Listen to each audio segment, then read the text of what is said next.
Hello hi guys, जैसे देख सकते हैं अभी बुलेट लाए गाइस।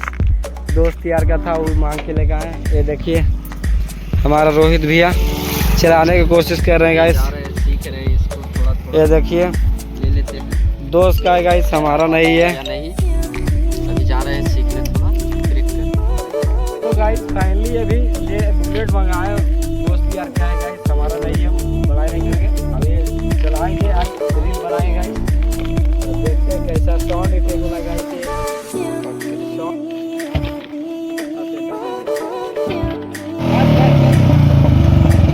कानवा फाड़ दे। जोक नहीं चालू हो जो तेलवा खूब पिया बे पागल ही 15 के माइलेज दे। गाइस आपको फाइनली हम दिखा रहे हैं बुलेट का साउंड इफेक्ट। गाड़ी है रे।